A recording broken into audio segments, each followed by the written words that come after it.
Hello world, I'm Chris Perillo. This is my iPhone 5 and this is my iPhone 5 review. I'm happy. It's been a good upgrade. I've used every iPhone that Apple has released, and that's kind of the bottom line with an experience. As long as you're happy with your choice, well, that's all that matters. I've been happy with my choice, and that's what I wanted to share with you. My review after having used this regularly, day and night, for the past couple of weeks, ever since unboxing it live on YouTube. It's the black iPhone, 64 gig capacity, because I need as much space as I could possibly get for all the apps, because I am kind of an app addict, no matter what the platform happens to be. I noticed, even though I've got a jellyfish case on the iPhone, just a generic one, right before I started recording the video, let's see if I can get the reflection there, a piece of my wife Diana's fingernail polish had somehow made its way in between the case and the iPhone. I'll take it out later.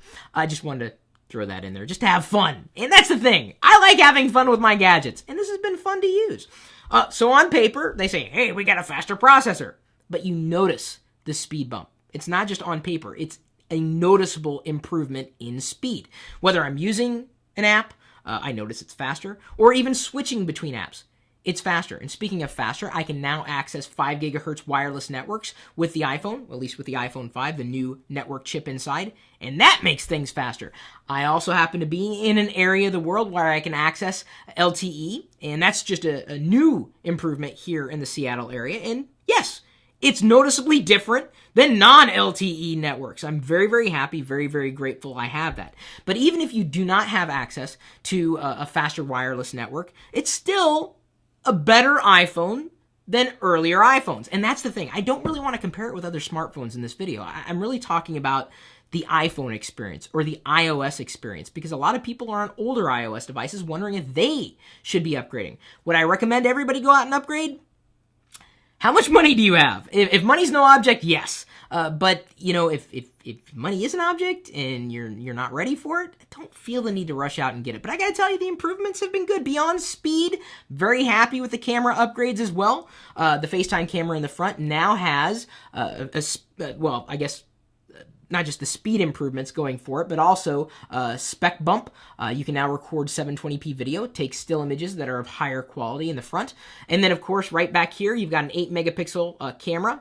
It was an 8-megapixel camera in the 4S, but this does take sharper images so long as you tap to focus first.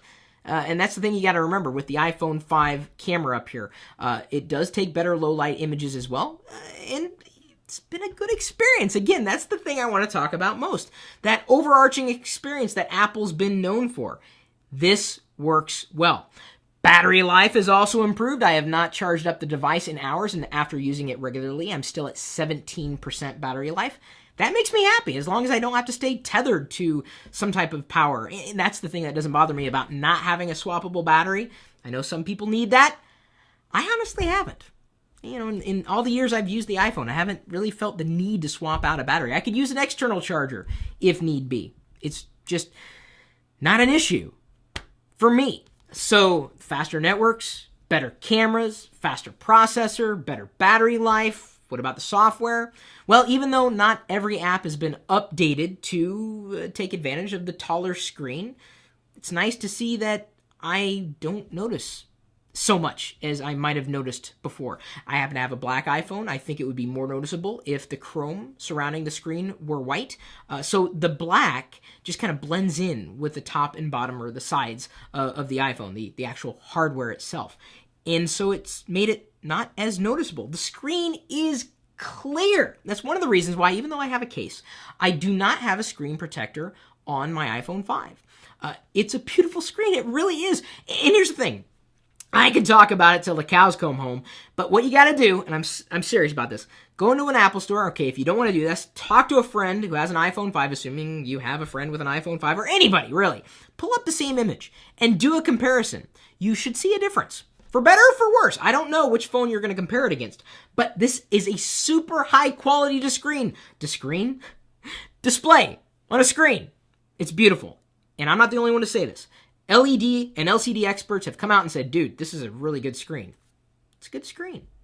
I like it. It makes me happy. It's so happy I don't even want to protect it, even though, yes, the smudges do drive me nuts. Yes, I am just as happy, and I realize it's odd to say, just as happy with a 3.5-inch screen on the older iPhones as I am with a 4-inch screen.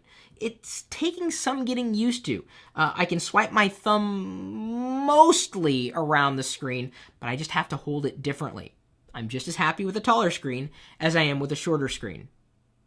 And I think that's okay to say. It's been a good experience overall. Fast, it's been better, clearer. What else do you want to know? I've been happy, and I think other iPhone 5 owners have been happy as well. Yes, there have been some software glitches. Of course, it's going to happen.